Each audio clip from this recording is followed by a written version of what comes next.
2020년 3월 22일 주일입니다. 코로나19 사태로 인해서 예배당에 모여 함께 예배 드리지 못해서 이렇게 잠시 가정에서 예배를 드리게 되어 온라인으로 말씀을 증거하게 됐습니다. 한번 같이 기도하겠습니다. 고마우신 하나님, 하나님께서 우리를 사랑하시고 우리에게 복을 주시고 날마다 주님 앞에 서서 예배할 수 있도록 인도하신 하나님 감사를 드립니다. 오늘 주일 예배 주일전 올라가 예배하지 못하지만 온라인으로 함께 예배할 때에 주님의 놀라운 은혜가 임하는 귀한 시간이 되게 하여 주옵소서. 예수님 거룩하신 이름 받들어 간절히 기도드리옵나이다. 아멘. 우리 하나님 말씀 함께 보겠습니다.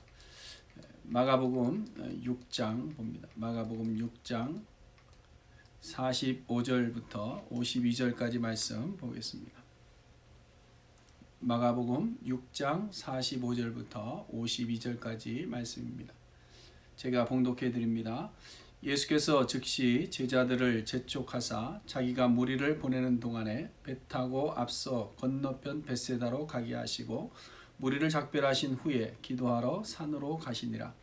저물매 배는 바다 가운데 있고 예수께서는 홀로 무태에 계시다가 바람이 거스름으로 제자들이 힘겹게 노젓는 것을 보시고 밤 사경쯤에 바다 위로 걸어서 그들에게 오사 지나가려고 하시매 제자들이 그가 바다 위로 걸어 오심을 보고 유령인가 하여 소리 지르니 그들이 다 예수를 보고 놀람이라. 이에 예수께서 곧 그들에게 말씀하여 이르시되 안심하라 내니 두려워하지 말라 하시고 배에 올라 그들에게 가시니 바람이 그치는지라. 제자들이 마음에 심히 놀라니 이는 그들이 그 떡 떼시던 일을 깨닫지 못하고 도리어 그 마음이 둔하여 졌음이러라. 아멘. 2019년에 발견되어서 이제 3, 4개월 만에 전 세계를 덮친 이 코로나19로 인해서 이제는 회중 모임도 할 수 없게 되었고요. 또 일리노이는 주정부의 권고로 가정에 머물러 있어야 됩니다. 이렇게 우리가 함께 모여 예배할 수 없게 된 이 상황이 너무 가슴 아프고 슬프기도 합니다. 그러나 일선에서 힘쓰고 또 코로나19로 인해서 어려움 당하는 모든 분들에게 하나님의 위로가 있기를 원하고 속히 쾌유함이 있기를 바랍니다. 마태복음 24장에 보면 세상 끝날의 징조에 대해서 난리와 난리 소문을 듣게 되고 민족이 민족을 또 나라가 나라를 대적하겠고 곳곳에는 기근과 지진이 있을 것이고 믿는 자들을 환난에 넘겨주게 되고 모든 민족들에게 미움을 받게 되고 많은 사람들이 실족하게 되고 서로 미워하게 되고 거짓 선지자들이 일어나게 되고 불법이 성하여서 사랑이 식어질 것이라 이렇게 말씀하고 있습니다. 그래서 이것이 주님 다시 오시는 날의 징조인가 생각하기도 합니다. 그런데 본문의 마지막 부분에 보면 이것도 끝은 아니라는 것이죠. 어떻게 보면 실제로 어떤 사람들은 이야기합니다. 이것이 마지막 때의 징조라고 말을 합니다. 그런데 우리가 지금 처한 상황은 말씀에서 증거하고 있는 것만큼 그 정도의 상황은 아닙니다. 설령 이것이 마지막에 나타날 징조 중에 하나라 할지라도 그러나 아직은 끝이 아니죠. 그리고 그 날은 그 끝은 오직 하나님만이 아신다 그랬습니다. 그러므로 우리가 지금 할 일은 마태복음 24장 13절에서 말씀하고 계신 것처럼 끝까지 견디는 일입니다. 그래서 우리 모든 성도님들도 다시 함께 모여서 예배당에서 예배할 수 있는 그날까지 잘 견디시다가 건강한 모습으로 예배 자리에 다시 모일 수 있게 되기를 간절히 소원해 드립니다. 자, 오늘 우리가 읽은 본문은 우리가 너무 잘 아는 내용입니다. 예수님께서 가버나움 지역에서 오병이어의 놀라운 기적을 보이시고 제자들을 갈릴리 바다 건너편 벳세다로 속히 재촉하여 보내십니다. 그리고 예수님은 무리들을 또 다 돌려보내시고 홀로 산에 올라가서 기도하시죠. 예수님께서는 신성을 가지고 계신 분입니다. 기도하지 않아도 되시는 분입니다. 그러나 예수님은 늘 사역의 중심에는 기도가 있었습니다. 그래서 사역을 시작하기 전에도 40일 동안 금식하면서 하나님 앞에 기도했던 모습이 있습니다. 이러한 예수님의 모습이 지금 이 시대를 살아가는 우리들에게 사실은 절실히 필요한 모습이죠. 코로나19로 인해서 우리가 아이고 하면서 걱정만 할 것은 아니고 지금은 사실 예수님처럼 우리가 기도해야 할 때인 줄로 압니다. 이렇게 예수님께서는 산에 올라 기도하시고 있는데 벳세다로 출발한 제자들에게 문제가 생겼습니다.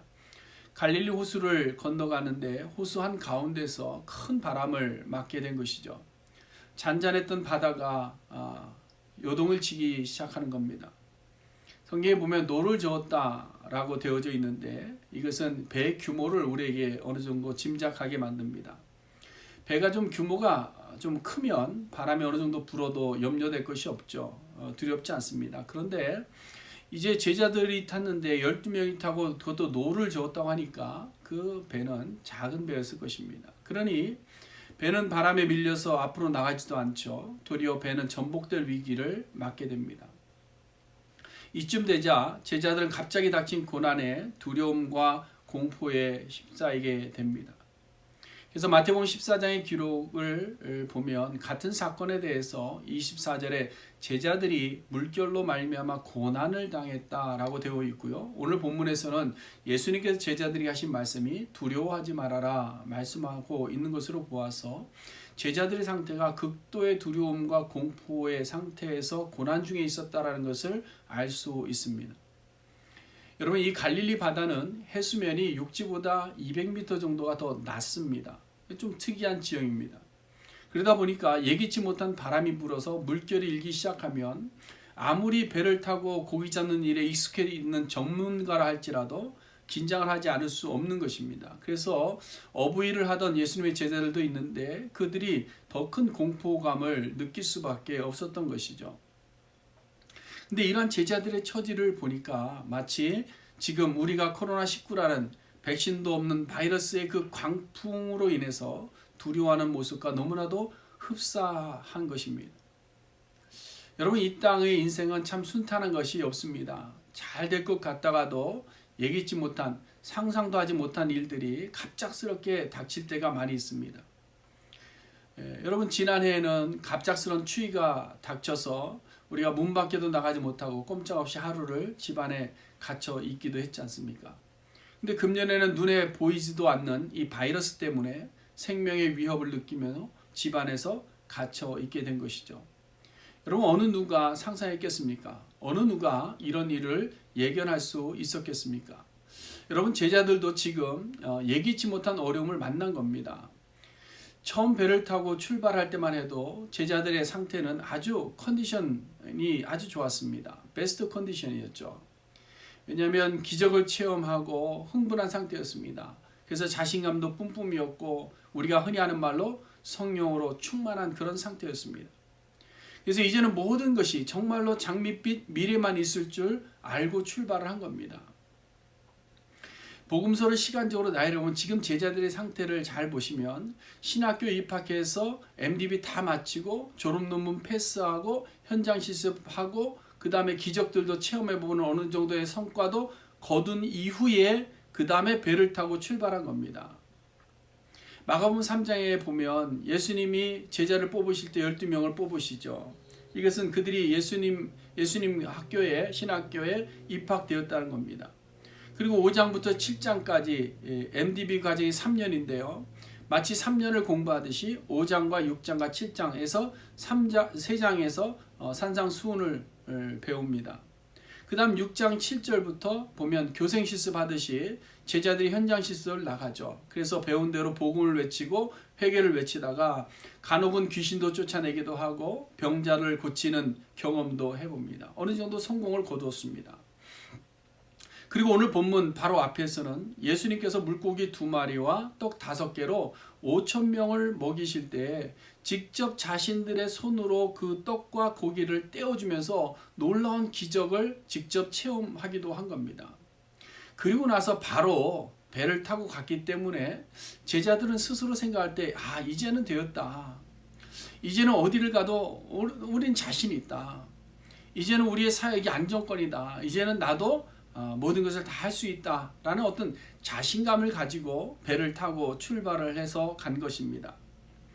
그럼에도 불구하고 제자들은 그 갈릴리 호수를 건널 때에 큰 풍랑을 만나 고난을 당하게 되는 것이죠. 그러니 여러분, 우리의 인생도 마찬가지입니다. 한 치 앞도 내다볼 수 없는 그런 존재라는 사실을 우리는 오늘 제자들이 처한 상황을 보면서 깨닫게 됩니다. 근데 여러분, 오늘 본문을 자세히 보시면 이것이 예수님의 의도된 훈련의 과정처럼 보입니다. 그것이 한 2과목 정도를 예수님께서 더 가르치신 것 같은데요. 첫 번째는 예수님께서 제자들에게 이 겸손이라는 과목을 가르치시기 위해서 먼저 배를 타고 벳세다로 가게 하신 것이죠.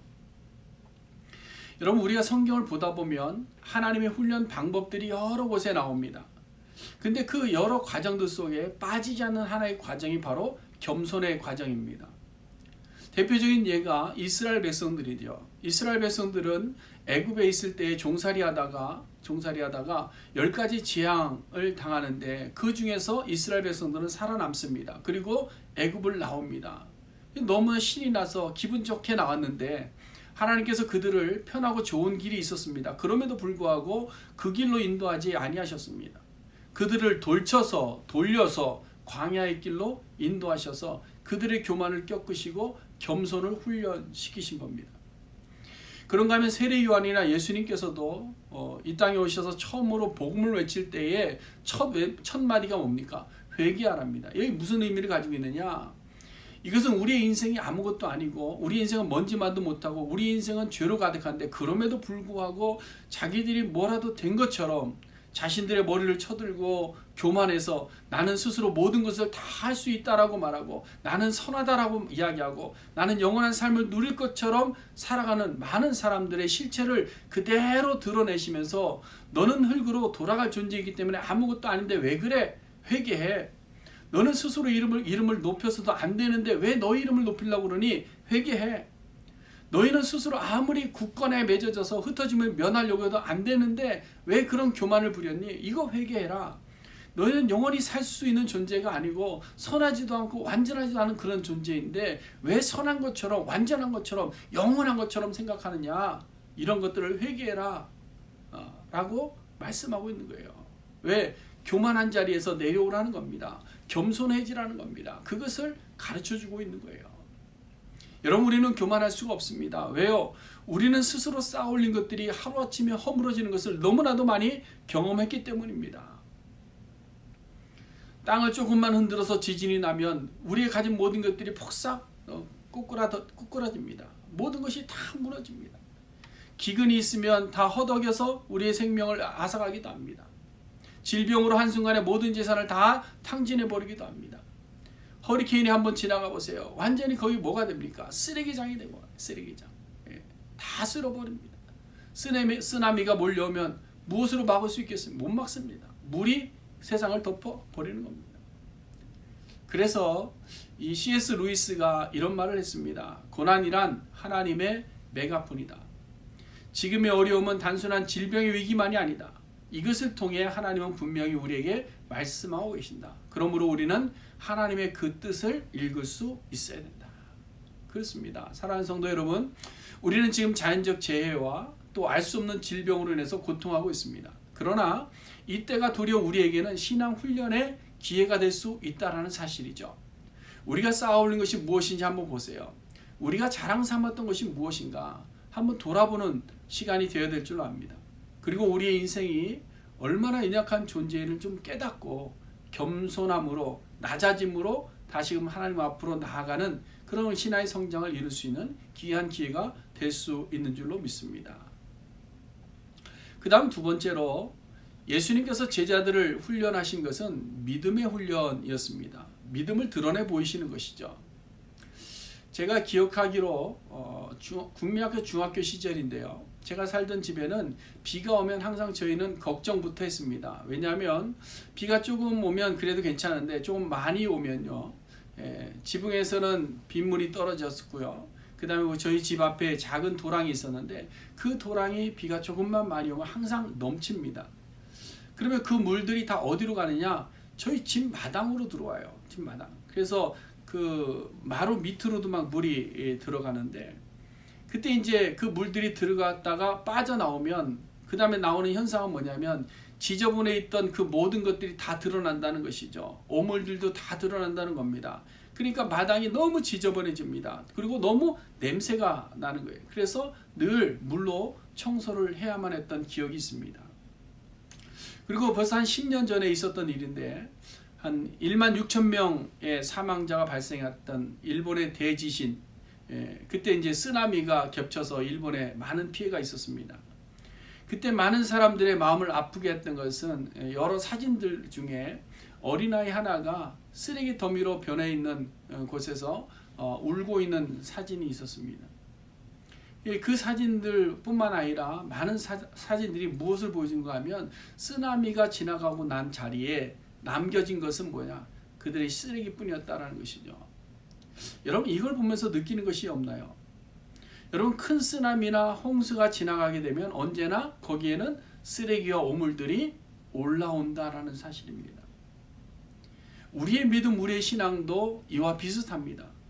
잘 보여지지 않죠. 감춰졌던, 그래서 겉으로 보기에는 아름답게 보이고 또 겉으로 보기에는 화려해 보이는 우리의 믿음과 신앙의 깊은 내면을 고난이라는 것이 지나가게 되면 우리 속에 담겨져 있던 그 믿음의 연약함들이 그대로 다 드러나 보여진다는 사실이에요.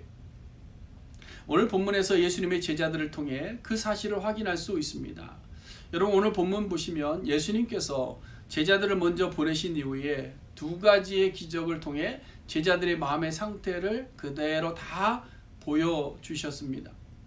첫 번째는 물결이 거세어서 노를 젓기 힘들어하는 제자들 향해서 예수님이 다가가시는데 어떻게 다가가셨는가 하면 새벽 3시에서 6시 사이 어두컴컴할 때죠. 아직 해가 뜨기 전이니까 그때에 다른 배를 타고 가신 것이 아니라 물 위를 그냥 걸어서 제자들에게 가신 겁니다.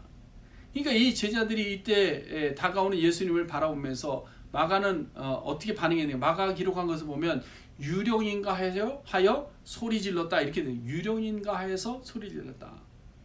자기들과 지금 몇 년째 함께 먹고 마시며 함께 다녔던 그 예수님을 전혀 알아보지를 못하고 하는 말이 유령 아니야? 라고 이야기했다는 거예요. 그 다음 두 번째는 뭐냐면 오늘 본문에는 없지만 같은 사건을 마태가 기록하면서 마태복음 14장에 보면 예수님께서 물 위로 걸어오시는 것을 보고 유령 아니야? 라고 놀랐는데 그분에 대해서 예수님이라는 것을 알고 나서 베드로가 재차 확인하려고 물어봅니다. 주여 만일 주님이시거든 나를 명해서 물 위로 오라고 해주세요. 예수님께서 와라 그랬습니다. 베드로는 그 말을 듣고 바로 물로 뛰어내립니다. 근데 몇 걸음을 떼다가 바로 물속으로 빠져 들어가죠. 베드로가 물속에 빠져 들어간 이유에 대해서 마태가 뭐라고 이야기했는가 하면 바람을 보고 무서워 빠져갔다 이렇게 이야기하고 있습니다. 자 보세요. 제자들이 배를 타고 가다가 풍랑을 맞았을 때 두 가지 놀라운 일들을 경험하게 되는데 이 두 가지의 사건에서 동일하게 보여지는 제자들의 반응은 뭡니까? 풍랑을 보고 두려워하였다라는 거예요. 두려워했다. 여러분 오늘날에도 우리의 믿음이 언제 드러나는가 하면요. 이 풍랑을 만나면 이 우리의 믿음이 드러나는 거예요. 높은 파도 속에서 아무리 말도 안 되는 기적을 체험하다가도 풍랑을 만나면 풍랑도 만나기 전에 풍랑이 다가오는 모습만 보게 돼도 우리는 우리 속에 믿음의 실태가 그대로 드러나게 된다는 사실이죠. 여러분 믿음은 폭풍과 부는 바다 한가운데 처하는 어떠한 상황 속에서도 그 상황이라는 것이 예수 그리스도의 십자가를 가리지 않을 때 우리의 믿음이 성장하는 겁니다. 여러분 상황이라는 것, 우리의 삶에 주어지는 상황, 그것이 흥할 때나 쇠할 때나 상관이 없습니다. 우리가 건강할 때나 연약할 때나 상관이 없습니다. 그 어느 상황도 예수 그리스도의 십자가를 덮어버리면 우리의 믿음의 민낯을 그대로 쓰레기처럼 다 보여주게 된다는 사실이에요. 그것을 오늘 본문에서 예수님께서 무엇라고 말씀하셨는가 하면 그들의 마음이 둔하여졌기 때문이라고 말씀하고 있는 거예요. 마음이 둔하여졌다라는 것을 다르게 말하면 상황이 고난의 은혜의 십자가를 뒤덮어버렸다 이런 생각입니다. 어떤 상황이 닥칠 때 은혜의 그 십자가의 과거적인 그 은혜의 십자가를 덮어버리는 겁니다. 그것이 뭐예요? 마음이 둔해졌기 때문에. 여러분 그렇다면 우리는 어떤가 한번 보시기 바랍니다. 상황의 고난과 고통이 우리를 구원하시려고 죽어주신 십자가의 그 은혜를 가리거나 덮어버리지는 않았습니까? 그래서는 안 됩니다. 여러분 사도 바울을 보세요. 사도 바울은 3차 선교여행을 마치고 예루살렘으로 돌아올 때에 분명한 목적이 있었습니다. 그래서 로마서 9장에 보면 사도 바울이 예루살렘에 있는 자기 백성들을 사랑했음을 보여주고 있습니다. 그들에게 내가 복음을 전하는 사명감으로 가득했습니다. 그뿐만 아니라 사도행전 23장에 보면 로마에 있는 성도들을 향한 사랑이 너무나도 커서 내가 로마에도 가야 되겠다 그러고 있는 거예요. 그래서 사도 바울은 21장에서 주변에 많은 제자들이 눈물로 말립니다. 아가보는 성령의 음성을 들었다고 하면서 바울을 말립니다. 자기 수족을 매면서 사도 바울을 뜯어 말리려고 합니다. 그런데 사도 바울이 사도행전 21장 13절에서 이렇게 기록합니다. 바울이 대답하되 여러분이 어찌하여 울어 내 마음을 상하게 하느냐. 나는 주 예수의 이름을 위하여 결박당할 뿐 아니라 예루살렘에서 죽을 것도 각오하였노라. 여러분 이것이 믿음입니다. 그 어떤 상황도 죽음의 상황도 십자가의 은혜를 가릴 수 없는 것, 이것이 바로 믿음입니다. 지금 우리에게 닥친 이 큰 산과 같은 파도가 우리를 뒤덮으려고 한다 해도 우리를 위해 죽으시고 우리를 구원하여 하나님의 자녀가 되게 하신 예수 그리스도의 십자가의 은혜를 우리가 기억함으로 우리의 마음이 둔해지지 않게 해야 될 그런 때인 줄로 믿습니다. 그럼 왜 지금 예배당에 모여 예배하지 않고 이렇게 온라인으로 예배해야 되느냐 질문하는 분이 계실 줄로 압니다. 여러분 이것도 제자들이나 베드로 같은 비겁한 행동 아닙니까? 라고 대부분 분도 계실 줄로 압니다. 그러나 여러분 이것은 우리의 신앙의 문제가 아니라 이타적 신앙의 실천이라고 이야기해야 될 줄로 압니다. 여러분 우리가 우리의 신앙을 지키겠다고 다른 사람에게 고통을 준다면 그것은 종교적 이기주의가 아닌가 하는 생각을 해봅니다. 여러분 기독교의 신앙은 늘 우리에게 가르치는 것이 이기적인 신앙이 아니라 이타적인 신앙이 되어야 된다고 그랬습니다. 그래서 우리가 예배하기 위해서 모였다가 우리만 감염되고 하나님의 부르심을 받는다면 뭐 괜찮습니다. 근데 바이러스라는 것은 내가 문제라는 것이 아니라 나를 통해서 다른 사람을 해야 하는 일이 되기 때문에 그렇기 때문에 우리가 정부기관의 방침에 적극적으로 참여하는 본을 보이기 위해서 이렇게 온라인으로 예배를 드리고 있는 것입니다. 그러면 우리는 지금 이 상황을 어떻게 대처하며 극복할 수 있는가? 어떻게 대처해야 되느냐? 예배도 못 드리고 있는데 밖에 외출도 못하는데 어떻게 대처해야 되느냐? 그 답은 바로 오직 예수님의 말씀에서만 찾을 수 있습니다. 우리가 50절 말씀 하반절에 예수님께서 제자들에게 하신 말씀이 나오는데요. 이렇게 말씀하십니다. 안심하라 내니 두려워하지 말라. 안심하라 내니 두려워하지 말라. 여러분 안심하라 이 말은 바다 한가운데서도 이러지도 못하고 저러지 못하는 상황이 있어도 말씀을 듣고 순종해서 가는데 우리 앞에 나타난 파도가 나를 뒤덮으려 하는 이 상황이 있어도 코로나 바이러스가 전 세계에 되었고 우리가 사는 이곳을 뒤엎는 그런 상황이 있어도 예배할 수 없는 이런 상황이 있어도 안심하라 안심하라. 근데 그냥 아무 생각하지 말라는 그런 의미는 아닙니다. 이 안심하라는 말에는 귀한 놀라운 의미가 있습니다. 이 말의 의미는 용기를 가지고 담대하라는 거예요. 용기를 가지고 담대해라. 여러분 하나님께서 늘 자기 백성들에게 하시는 말씀은 내가 너의 하나님이 되어줄게. 너는 강하고 담대해라. 굳세어라. 이렇게 말씀합니다. 예수님을 향해 유령이라고 했던 제자들, 믿음이 없어 물속에 빠져들었던 베드로를 향해서 우리가 돌을 던지고 비판하고 판단할 수 있는 사람이 있을까요? 없습니다. 예수님의 제자들이 처한 상황에 우리가 그들과 함께 있었다고 한다면 그들보다 우리는 더 불안했을 것입니다. 그리고 우리는 아무리 예수님이 오라고 한다고 해도 베드로는 확인도 되기 전인데 뛰어내렸잖아요. 근데 우리는 아마 예수님 확인되었다 할지라도 우리는 배에서 절대 뛰어내리지 않을 것입니다. 왜? 그만큼 우리 속에 안심이 없는 겁니다. 마음의 평안함이 없는 겁니다. 강하고 담대하지 못한 겁니다. 그래서 예수님께서 오셔서 말씀하시는 것이 강하고 담대해라, 안심해라 먼저 말씀하는 거예요. 그런데 보세요. 우리가 안심할 수 있는 것이 그냥 생각한다고 되는 것 아니고요. 오늘 말씀 듣는다고 되는 것 아닙니다. 불안한 마음이 사라지지 않는 거죠. 그래서 예수님께서 안심해라 이 말씀만 하지 아니하시고 그 뒤에 이 말씀하십니다. 나다. 안심하라. 내니 I am 요두의 바베. 나는 스스로 있는 하나님이다. 다른 그 누구도 아니다. 뛰어난 뱃사공이 아니다. 나다. 너희와 함께 하겠다고 약속한 나다. 너희를 구하겠다고 육신을 입고 이 땅에 온 나다. 너희의 죄값을 대신 지불하기 위해서 십자가 지려고 온 나다. 그러니 안심해라. 강하고 담대하라. 굳건히 서라. 사랑하는 성도 여러분, 주님께서 오늘 우리에게 말씀하십니다. 안심하라. 우리가 지금 이 상황 속에서도 용기를 가지고 담대하려면 그 예수 안에 있으면 됩니다. 그 예수님의 십자가의 은혜를 잃어버리지 않고 기억하면 우리는 이 상황 속에서도 분명히 담대함으로 거뜬히 이겨낼 수 있는 줄로 믿습니다. 그리고 이 안심하라는 말씀에는 한 가지 의미가 더 있습니다. 그것은 위로의 의미를 담고 있어요. 위로. 내가 너를 위로한다. 이런 의미죠. 여러분, 어떤 위기적 상황 속에서 절대적 힘을 가진 누군가가 나를 발견하고 찾아준다면 그때 우리의 마음이 어떻겠습니까? 참 위로가 되겠죠. 예수님은 우리에게 그런 위로를 주신 분이십니다. 우리를 찾아오셔서, 제자들을 찾아오셔서 제자들에게 안심하라 내니 하면서 그들을 위로하고 계시는 겁니다. 그러므로 우리도 예수 안에서 위로를 받는 것처럼 또 우리도 어떻게 해야 될까요? 서로에게 위로를 줄 수 있어야 되는 겁니다. 그래서 이럴 때는 사실은 서로 비판하지 말고 원망하지 말고 오직 그리스도의 십자가의 사랑으로 격려하고 위로하는 일이 우리에게 필요한 겁니다.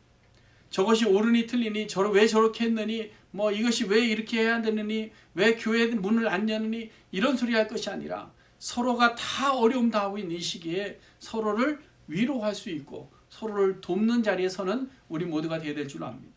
예수님께서는 그래서 오신 겁니다. 안심하라 내니. 그리고 나서 두 번째 하신 말씀이 두려워하지 말아라. 두려워하지 말아라. 52절 말씀해 보시면 이렇게 기록합니다. 이는 이 말은 제자들의 마음에 심히 놀라게 된 것에 대한 이유를 이야기합니다. 그들이 그 떡 떼시던 일을 깨닫지 못하고 도리어 그 마음이 둔하여졌음이로라. 두려움이 그 마음을 둔하게 했다라는 겁니다. 여러분, 두려움은 우리의 이성을 마비시켜 버립니다. 그리고 우리의 두려움은 우리의 분노를 표출시켜 버립니다. 그리고 분노가 자기 절제의 끈을 끊어버리게 되는 겁니다. 여러분, 성경 역사 속에서 늘 그래왔듯이 인간의 두려움은 은혜를 잊어버리게 만들어 버립니다. 인간의 두려움은 우리의 판단력을 흐리게 만들어 버립니다. 인간의 두려움은 영적으로 소경이 되게 하고 우리로 하여금 회칠한 무덤이 되게 해왔습니다. 여러분, 지금 우리가 처한 상황은 무시할 수 없는 상황입니다. 그저 낙관적으로 생각할 수 있는 그런 상황도 아닙니다. 그럼에도 불구하고 우리가 너무 두려움에 스스로 가두어 버리지 않기를 바랍니다. 우리가 상황의 두려움에 빠지게 되면 우리가에게 잊어버리는 것이 있습니다. 그것은 십자가의 은혜를 잊어버립니다. 그렇게 되면 어떤 현상이 나타나느냐? 영적인 마비, 우리의 마음이 둔하여지는 현상이 나타나고 마는 것입니다. 그러므로 예수님께서 우리에게 하신 말씀, 두려워하지 말아라 하신 말씀을 붙잡고 우리의 영적으로 민감한 자들이 되야 됩니다. 오직 십자가만을 바라볼 수 있는 민감함이 우리들 속에 필요한 줄로 믿습니다. 이제 말씀을 정리해 봅니다. 사랑하는 성도 여러분, 지금 우리는 바다 한가운데서 풍랑을 맞아 이러지도 저러지도 못하는 상황 속에 있습니다. 우리가 살고 있는 미국도 지금 상황이 더 안 좋아지고 있습니다. 이러한 상황 속에서 우리가 취해야 될 신앙적 태도가 뭐냐? 첫 번째로 우리에게 교만이 없었는지를 돌아보는 시간이 되어야 됩니다. 그래서 더욱더 철저하게 하나님 앞에서 겸손해지는 자세가 필요합니다. 그 다음에 두 번째로는 우리의 믿음이 큰 파도의 상황 속에서도 넘어지지 아니하도록 우리가 예수님의 십자가에 집중하시고 우리의 눈을 거기에 고정해서 하나님의 은혜를 늘 기억함으로 말미암아 두려움 없이 담대함으로 살아가야 될 줄로 믿습니다. 근데 여러분, 이것이 힘으로 되지 않습니다. 우리의 의지로 되지 않습니다. 우리가 생각한다고 말씀드렸다고 되는 것이 아닙니다. 그럼 어떻게 되느냐? 오늘 우리에게 주시는 주님의 음성을 들으면 됩니다. 사랑하는 자여 안심하라. 내니 스스로 있는 나 여호와 하나님이니 두려워하지 말아라. 기도하겠습니다. 고마우신 하나님, 주님의 은혜를 진심으로 감사를 드립니다.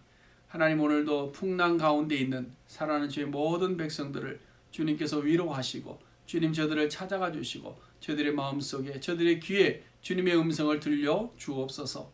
안심하라, 내니 두려워하지 말라.